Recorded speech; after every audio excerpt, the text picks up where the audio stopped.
Bismillahirrahmanirrahim. Assalamualaikum warahmatullahi wabarakatuh. Alhamdulillahilladzi hadana li hadza wa ma kunna linahtadiya laula an hadanallah. Asyhadu an la ilaha illallah wahdahu la syarikalah wa asyhadu anna Muhammadan abduhu wa rasuluh. Wassalatu wassalamu ala asyrafil mursalin Muhammad wa ala alihi wa sahbihi ajma'in. Amma ba'du. A'udzu billahi minasyaitonir rajim. Innallaha la yughayyiru ma biqaumin hatta yughayyiru ma bi anfusihim. Wa idza aradallahu biqaumin su'an fala maraddalah wa ma lahum min dunihi min wal.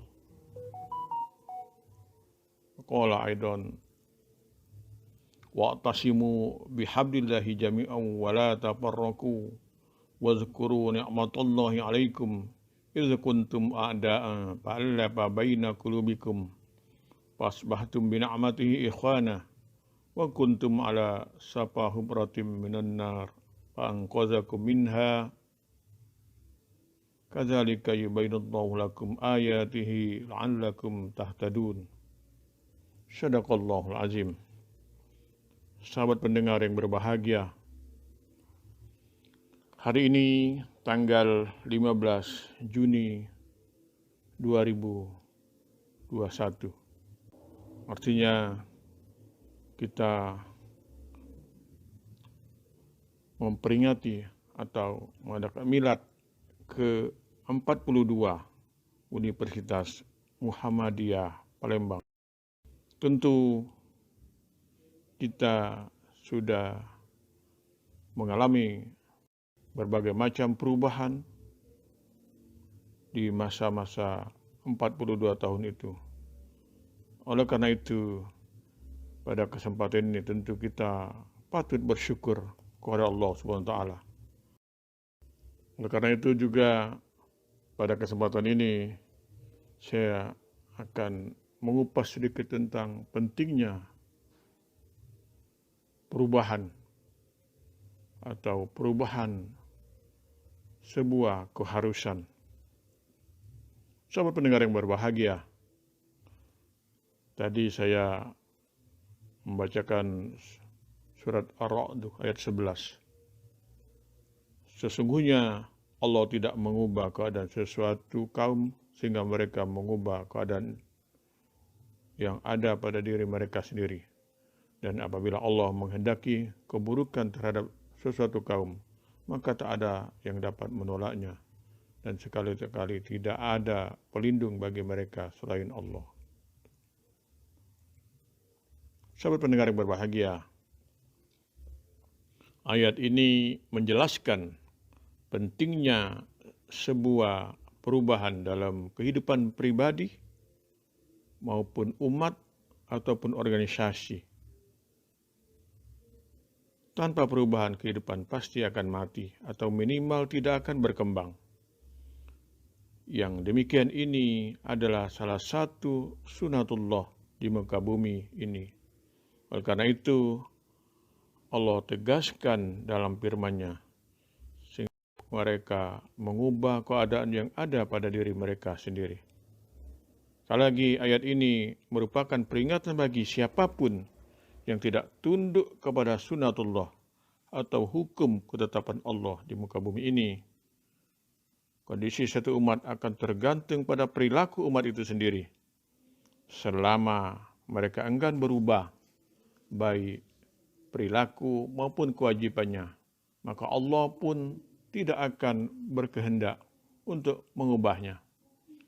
Sebagaimana dalam surat Ali Imran ayat 140, misalnya, bahwa kehidupan di dunia ini terus berputar, kadang di atas, kadang juga di bawah. Semua itu tergantung penyikapan manusia terhadap sebuah kehidupan yang ia jalani.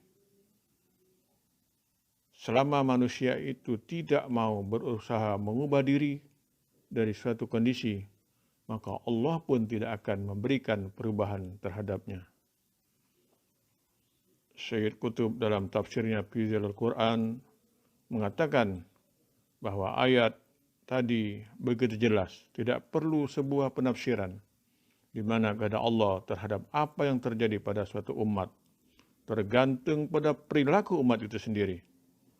Walaupun Allah mengetahui akan segalanya, namun kejadian ini tidak lain hanyalah merupakan hasil perilaku mereka sendiri. Begitulah sunatullah, sebagaimana Allah tetapkan atas umat-umat lainnya atau sebelumnya. Sahabat pendengar yang berbahagia, sesungguhnya ketertinggalan dan kemerosotan umat Islam yang kita alami, kita perhatikan sekarang ini, tidak lepas dari faktor internal umat Islam itu sendiri. Samping konspirasi internal yang telah banyak menenggelamkan umat ini dalam keterpurukannya, realita umat seperti sekarang ini betul-betul jauh dari Al-Quran dan Sunnah. Bahkan Islam betul-betul asing dalam diri umat itu sendiri. Padahal Rasulullah SAW bersabda, sesungguhnya Allah dengan kitab ini atau Al-Quran mengangkat dan menghinakan sebuah kaum.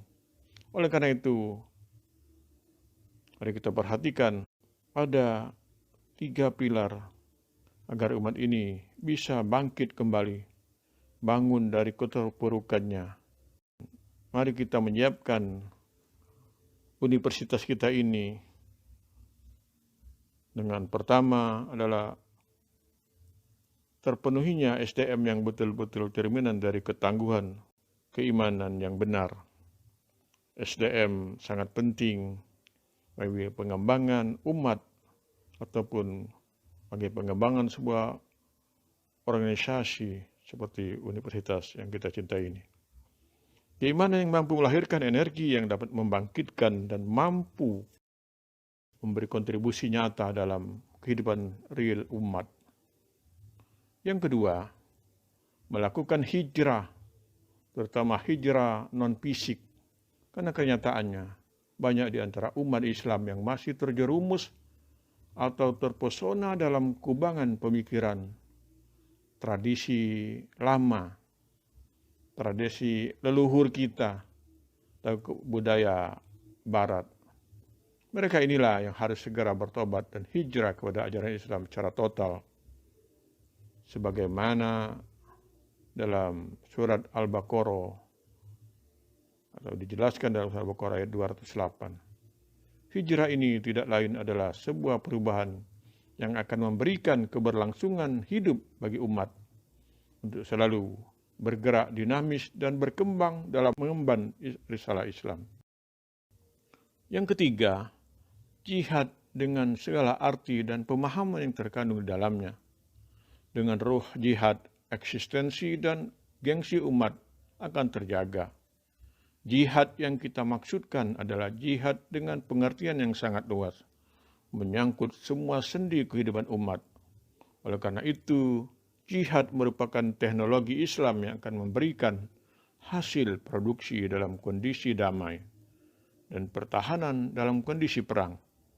Tetapi jihad ini bukan untuk sekedar mencapai kesejahteraan ekonomi atau kestabilan politik sebagaimana di Barat, melainkan jihad yang mampu mengantarkan risalah Islam ke seluruh jagat raya ini.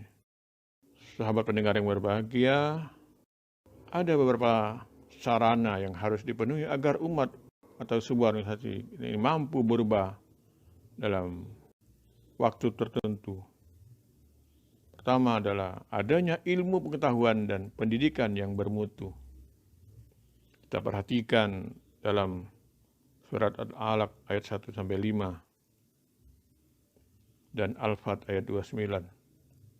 Kemudian memahami sunatullah, Fussilat ayat 53, selalu mengoptimalkan potensi dan kemampuan, Al-Anfal ayat 50. Kemudian terakhir tadi, berpegang teguh kepada Al-Quran dan As-Sunnah, serta menghindari perpecahan.